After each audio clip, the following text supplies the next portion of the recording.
Hi, Luis. Can you tell me if you immigrated to the United States, and if so, when did you?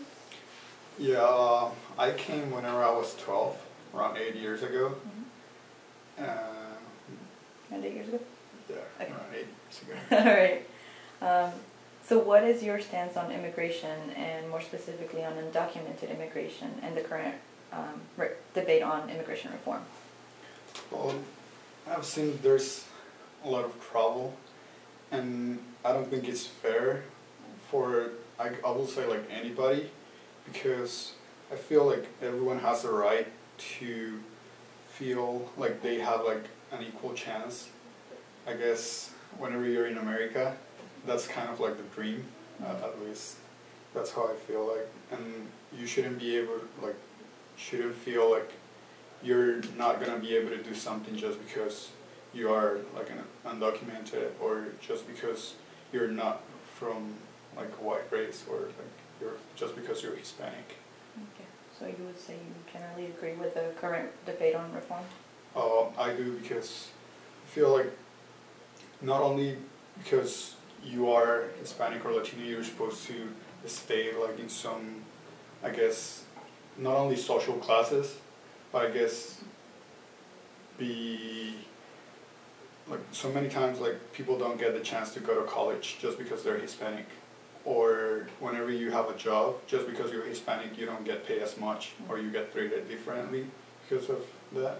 So yeah, I would say that I would agree to the like reform, and not only the reform but actual like equal treatment. Okay. So as you may know, over the years there's been a change in political climate, and this change has led to a lot of changes in immigration law as well, and the public attitude about immigration has shifted in general. So for example, immigrants were able to process their citizenship much faster with the amnesty of 1986, known as the Braceros Program. However, after circumstances such as 9/11, immigration law and the public opinion changed dramatically, and they're seen in a much more negative way. Have you noticed this shift? And if so, what has been your personal experience with immigration here? Yeah, I got here after 9/11, so I don't know much about how it was before.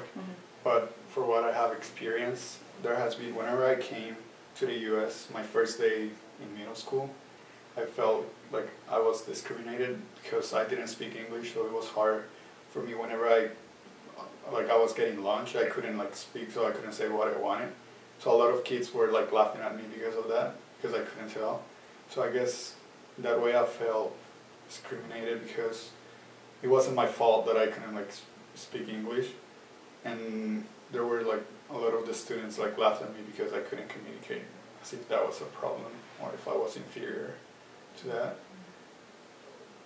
Have you had any other experiences that you would like to share with? Well, I think there has been a few, and I guess whenever you play sports, I play soccer, and there has been like so many times in high school we play against teams that were just mostly whites, and they always call us names, and it was like if like they call us that we weren't supposed to be here to go back to our countries.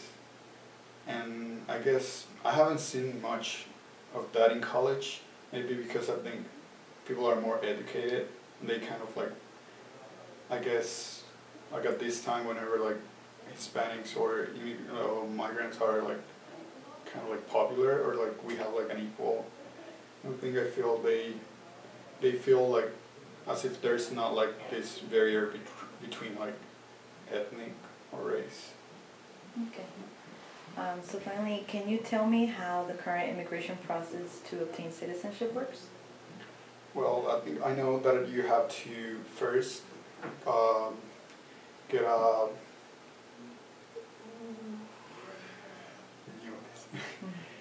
you're supposed to get your residency, and I think it's temporal at the beginning. Then after a few years, it's like permanent.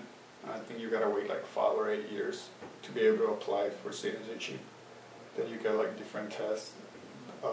Yeah, you get asked some questions, and I think it depends on how old you are. You're supposed to speak English, because I know that if I think you're over 65 or 60 something, think you can actually ask for the test to be in Spanish, for what I know.